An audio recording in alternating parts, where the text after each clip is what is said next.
we're gonna have this video strictly on tips on what we thought personally worked for us, and I hope that by the end of the video that I don't care if at least one person takes something out of this.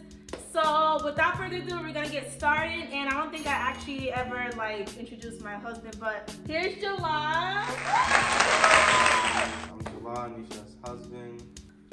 She forced me to be on this video. No, I did not. But happy wife, happy life. So this is where I'm at. But we're just gonna this video is pretty much to give you guys tips on buying a home, the process. So I'm gonna let Nisha start off with the first few steps. Alright, so we're gonna break this up into 4 or maybe 3 or 4 sections. So the first is obviously money/budget, and then the next section is gonna be about your future, and then I want to say the third, fourth section, it kind of correlates together, which involves faith, personally for us, and patience. So without further ado, let's get started.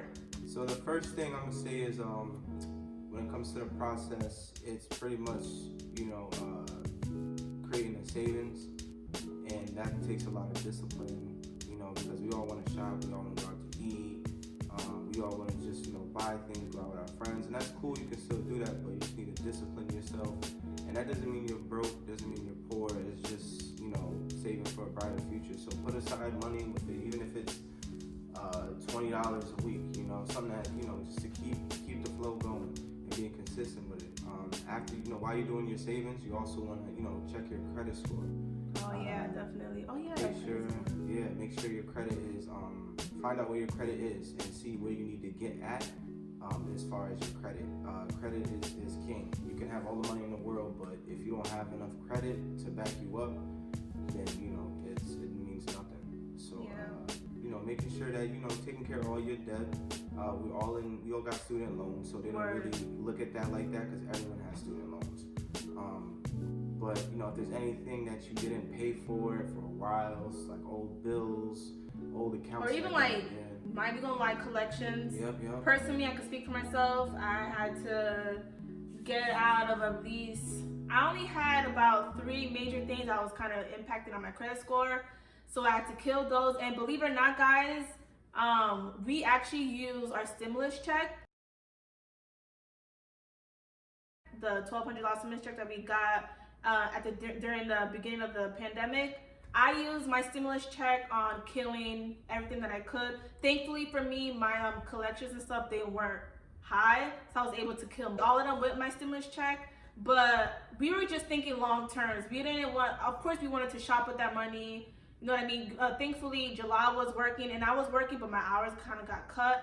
But thankfully, with his financial support, we were able to both kill most of our stuff with our stimulus check. And I want to say, when it comes to budget also, it's really important to give yourself a budget on terms of how much you want to buy your house for. So with us, we went to stay strictly at a certain amount. So should we just say that? Yeah, first we was looking at 300,000, but that's before we actually started, and it's our first home, so we had to, accept the fact we didn't want to go crazy. We want something that we're going to stay in long term. We want to make an investment. So you want something that has potential, something that's that you can work with. You're always going to sacrifice something on your first home. Like we wanted a pool. We don't have a pool, but that doesn't mean you can't make one. So that can be in the long term of doing that, and there's space to make one. So don't think about just one thing. Just make sure that you're comfortable with it. If the house as a whole makes you happy, then it's for you. So I think our price jumped from 300,000 to 90, 280, 190, 200, and then we decided to just go somewhere in the middle of 250, 240, something between there. So and now that we're actually getting to the future part when it comes to looking for a home, but before we get into that, so basically when it comes to money, you should be strict on your savings. Just discipline yourself. Know how much it's gonna take for you to go through the week, with gas and grocery money. Save any dime that you can, because every dollar counts, especially, there's this, you got to drop the money down for the house, but then you want to get furniture, so you got to make sure you have enough money for furniture. Starting off your home, you know, when it comes to turning on your electricity and water, there's a down payment for that. So it's like, just because the home is done, you still got to think about everything else, you know, to create your home. So definitely stay within your budget, and I think once you do that, then you're I want to say good to go. So personally, us, the reason why, so a quick background, we got a 4-bedroom home and we wanted a 2-story. And we wanted a house that, I personally wanted a house that was freshly built. I'm talking about like no more than a year old, but our house was built 2012. So it's still young, and everything's great with this house. So that was a huge plus for us. And there was only one owner. But now we're the second one. So to me, that's still kind of new. The future part, I would say that July 9th, we intend to have kids in the future. So we weren't trying to, invest or buy a home, with a large amount of money with only like 2 bedrooms. So we wanted minimum 4 bedrooms. So I think that was for us. We were also thinking about school districts, because we wanted our kids to be in a well neighborhood, a well school. The neighborhood is amazing. We wanted, we wanted the neighborhood to be safe. Our neighborhood is quiet, but then again, like people say hi to you here and there. Everybody mind their own business. And we had to look outside of the town. So if you want a decent home for a decent price and you're not trying to spend like mad money, you're gonna have to get out the city. The closer you get to the city, the more expensive it is. So we had to think about future-wise, like, okay, we're only 30 minutes away from the outlets and stuff like that. But at the same time, we wanted to make sure that, like, financial-wise, we're good. We're not trying to buy this house to be starving for it. You know what I mean? Like, we want to be able to pay our bills, but still have money to put on the side of our savings. If you want to have fun, go out and stuff like that. So I think when it comes to the future, think about what you or your spouse, or even you for yourself, what do you intend to use your house for the future. I think that this home is going to last us for a while, and it has everything we need. It's just enough space for us, and it's more than enough space. We could have gatherings, but the neighborhood is great, and yeah. I was going to backtrack what you said about like going out and stuff. I was going to say that you can still have fun, but sometimes you can have fun with your friends, but you just gotta be smart. Sometimes you can't get the Henny, ladies. Fellas, you can't buy the steak, because she knows I love steak. So I mean, it's not being broke, you're just being smart. So yeah. you're investing in every part of your life. So but now we still got work to do, but we can still, it's a little bit of more breathing room now. So it's, like I said, it's a process. So even after you buy the home, you still got a little bit more work to do, and that's that. There's going to be constant change in your home, because it's your investment. You own it. You can do whatever you want with it. But when you're doing it, just be smart on how you do it. Yeah. You're not only buying it for today. You're going to be buying it for the rest of your life, if you decide to stay in this home, or if not, you can always flip it or whatever. But that's a whole other subject. Third topic, or I want to say kind of the last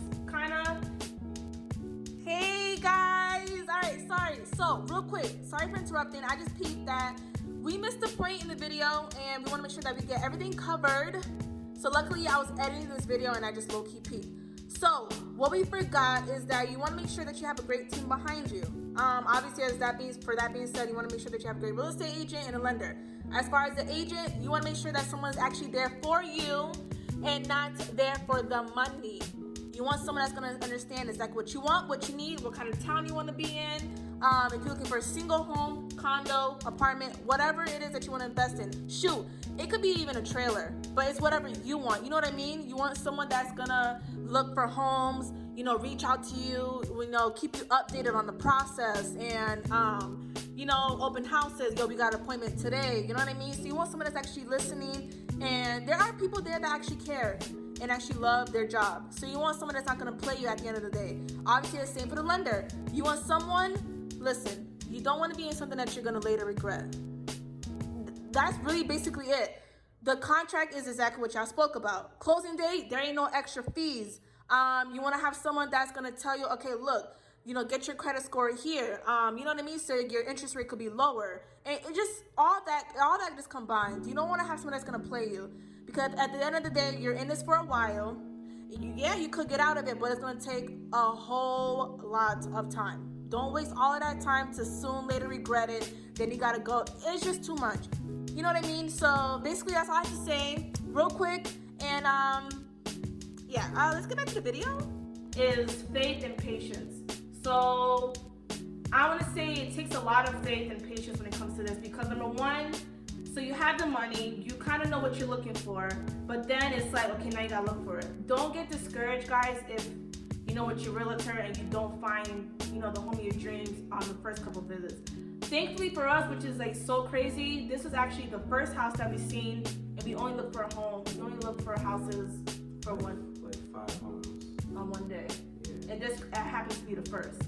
So I was like nervous when we were like deciding on this house, because I'm like, they always say don't choose the first one, you know what I mean? But this house had exactly what we needed, and even if we didn't have, like you said, the pool or stuff, we know we're gonna be here for a while where we can invest in that, and we have the backyard space for that, you know what I mean? So don't be discouraged, you know, just be patient, work with your realtor. I always say, if you don't see yourself in that home, I know you want to get a home, I know you like urgent to like get something, you know, you want something that's yours, but at the same time, like don't fall in that mistake of just going for it just because it's there. Take your time. If you feel like this is the home for you, if you feel like that's where you're gonna spend the rest of your life in, then that's a different story. But like, I know, like when I was watching YouTube videos and stuff on people making a mistake on buying their first home and then end up wanting to get out, you know, as soon as they got in there. So yeah.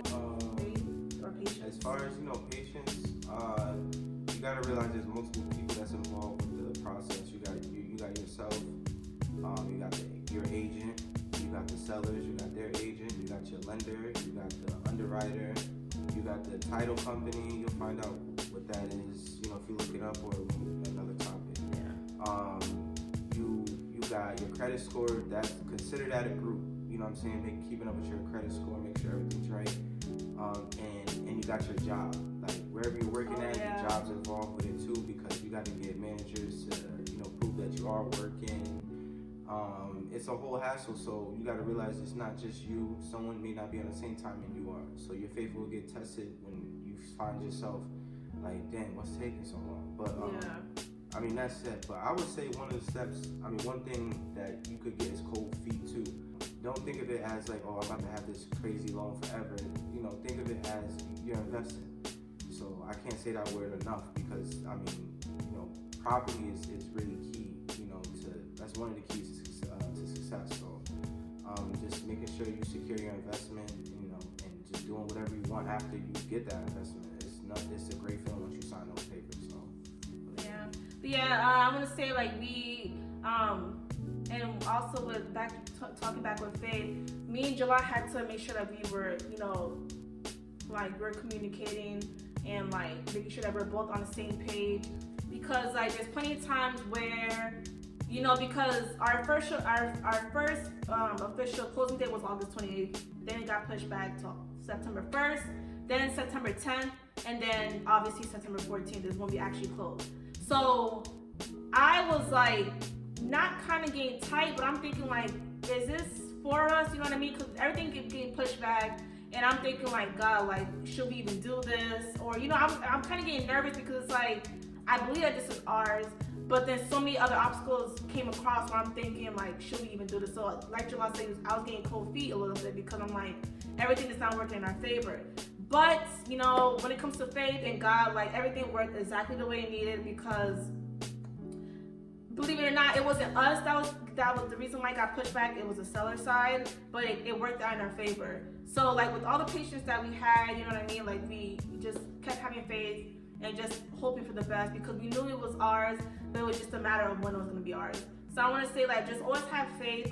Don't give up. You know, talk to people that you know that been through, you know, who has a home, who've been through a similar situation like this, and you know, it really helps. Like I don't personally know anybody that owns a home, but our realtor obviously does, and he was just giving us some tips and stuff like that. And it's so, you know, just staying hopeful and just don't give up. And like anybody could do it. Like, look at us, we're only 25 years old. You know what I mean? Like, we just got out of college just 2-3 years ago. Like, we're just starting our life. So like anybody can do this, you know what I mean? And yeah. But I hope someone out there took something out of it. Just like I said, like, don't give up. Anything is possible. Like, once you put your heart, your mind to it, you know what I mean, God will show you the way. You give God what you want to do, and He'll show you the rest of the way. He'll determine your steps, and you know what I mean, doors will be open. And if a door closes, don't give up, because maybe that wasn't for you. But like I said, like, it worked out in our favor, and just because it got pushed back and everything, like, I'm so happy it turned out the way it did, and I'm so happy I was able to go do this with Nico. Oh, baby, I'm proud of you. I'm proud of you. That's it. Yeah, I interrupted my 2K time, so I'm gonna holler at y'all. Alright, I hope you guys Alright, I hope you guys enjoyed this video. I hope someone took something out of it. This is our first, like I said, this is how it will work for us. I'll see you guys next time. Bye.